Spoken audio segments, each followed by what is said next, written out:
Hey guys, welcome back to the fifth lesson of C language. और आज हम पढ़ने वाले हैं लूप कंट्रोल स्टेटमेंट्स के बारे में। तो लेट्स गेट स्टार्टेड।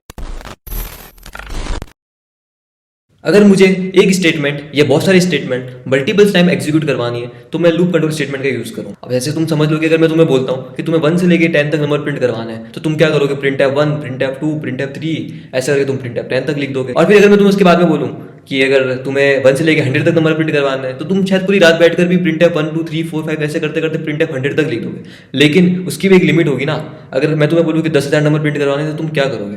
तुम्हारे पास में कोई ऑप्शन नहीं बचेगा। तो एक सबसे अच्छा सॉल्यूशन होता है लूप कंट्रोल स्टेटमेंट का यूज करना। तो आइए देखते हैं लूप कंट्रोल स्टेटमेंट्स कौन सी होती है।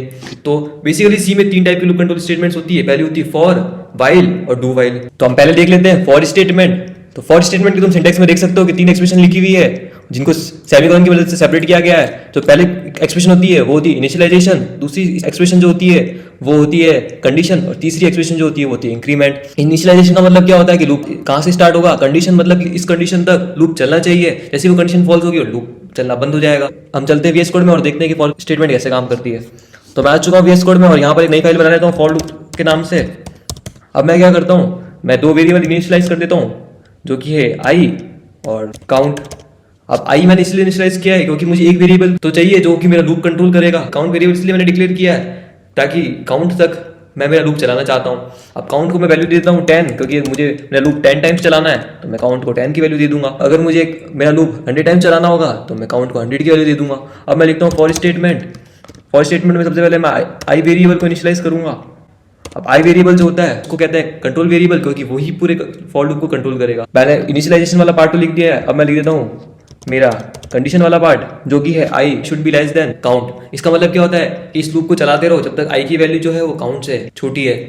अब मैं आई को भी इंक्रीमेंट कर देता हूँ, वरना अगर मैं आई को इंक्रीमेंट ही नहीं करूंगा तो मेरा लूप इनफाइनाइट लूप में चलता जाएगा क्योंकि कभी आई की वैल्यू कभी बढ़ी नहीं रही है, और जब आई की वैल्यू बढ़ी नहीं रही है तो वो काउंट तक पहुंचेगी ही नहीं। और जब आई की वैल्यू काउंट की वैल्यू से बड़ी होगी ही नहीं तो मेरा लूप स्टॉप ही नहीं होगा, जिसकी वजह से मेरा कंप्यूटर क्रैश भी कर सकता है। फॉर लूप का सिंटेक्स तो लिख दिया है। अब मैं क्या चाहता हूँ कि मैं 10 बार प्रिंट करूँ हेलो।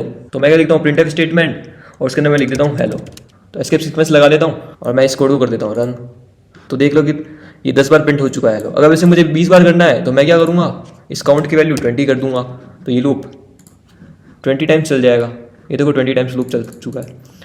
अब जैसे कि मैंने इस वीडियो की स्टार्टिंग में कहा था कि अगर तुम्हें 1 से लेकर 10 तक काउंटिंग प्रिंट करवानी तो तुम वो लूप से करवा सकते हो। तो मैं दिखा दूँ तुम्हें कि वो कैसे करता है। तो मैं क्या करूँगा, पहले मैं इस आई की वैल्यू को 1 से चेंज कर दूंगा क्योंकि मुझे 1 से लेकर 20 तक प्रिंट करवानी है। अब अभी जैसे ये कंडीशन मेरी है आई should be less then count, मतलब कि आई शुड बी लेस देन 20, तो ये लूप मेरा सिर्फ 19 तक ही चलेगा। क्यों? जैसे ही आई की वैल्यू 20 हो जाएगी तो कंडीशन फॉल्स हो जाएगी क्योंकि 20 इज नॉट लेस देन 20 और ये लूप ब्रेक हो जाएगा। तो मुझे क्या करना पड़ेगा, मुझे इसमें दूसरा रिलेशन ऑपरेटर यूज करना पड़ेगा जो कि होता है लेस देन और इक्वल टू।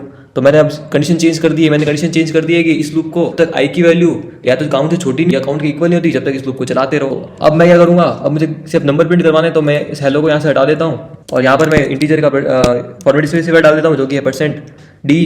और यहाँ पर मैं आई की वैल्यू में प्रिंट करवाना चाहता हूँ और मैं यहाँ पर \n जो कि न्यू लाइन कैरेक्टर होता है उसको हटा के \t लिख देता हूँ ताकि बहुत सारे नंबर एक ही लाइन में आ जाए। अब मैं इस कोड को रन करता हूँ तो तुम देख सकते हो कि 1 से लेकर 20 तक इसने प्रिंट कर दिया है। अब जैसे कि मुझे 1 से लेकर 100 तक प्रिंट करना है, काउंट की वैल्यू को 100 कर दूंगा तो ये लूप जो है 100 टाइम्स चलेगा और 1 से लेकर 100 तक नंबर प्रिंट हो जाएंगे। अब तुम देख सकते हो कि हाँ 1 से लेकर 100 तक नंबर प्रिंट हो चुके हैं। तो ऐसे ही अगर मुझे 10,000 तक लिखना होगा तो मैं 10,000 लिख दूंगा। अगर ऐसे ही मुझे 1 लाख तक चलानी होगी लूप तो मैं 1 लाख तक कर दूंगा।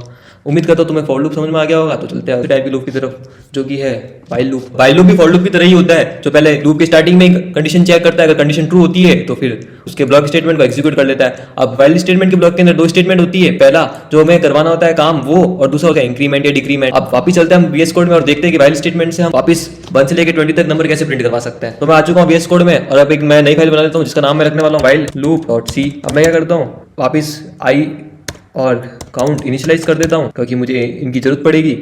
मैं काउंट को वापस 20 वैल्यू दे देता हूँ क्योंकि मुझे 20 टाइम्स मुझे लूप चलाना है। मैं वाइल का सिंटेक्स लिख देता हूँ वाइल। अब यहाँ मैं कंडीशन लिख देता हूँ i should be less then और इक्वल टू काउंट, और यहाँ पर मैं लिख देता हूँ printf %d \t और आई। अब मुझे यहाँ पर आई की वैल्यू को इंक्रीमेंट भी करना पड़ेगा वरना लूप ये इनफाइनाइट लूप में चला जाएगा। वाइल लूप में आई तो पहले इनिशियलाइज किया ही नहीं है तो मैं यहाँ पर आई को इनिशियलाइज कर देता हूँ और आई को मैं वैल्यू दे देता हूँ 1, मेरा लूप 1 से स्टार्ट हो। और अब मैं इस कोड को करता हूँ रन, तो देखो कोड रन हो चुका है और हमें 1 से लेकर 20 तक नंबर मिल चुके हैं। अब इसमें क्या होता है, इनिशियलाइजेशन पहले ही हो जाता है, प्रोग्राम का कंट्रोल यहाँ पर आएगा, वाइल के बाद में जो कंडीशन लिखी है वो चेक होगी, और अगर वो कंडीशन ट्रू हुई तो अंदर वाला एग्जीक्यूट हो जाएगा।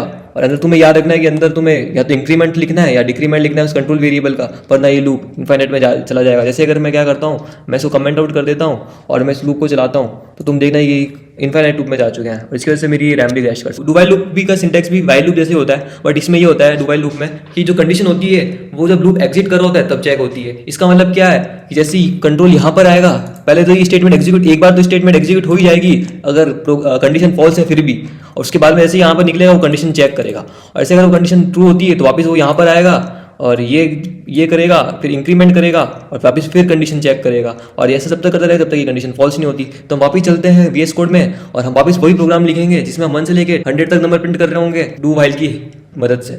तो हम आ चुके हैं VS कोड में और हम एक नई फाइल बनाए थे, इसका नाम लिखते हैं डू वाइल डॉट सी। अब मैं क्या करता हूँ, मैं यहाँ पर वापस आई वेरिएबल और काउंट वेरिएबल डिक्लेयर कर देता हूँ।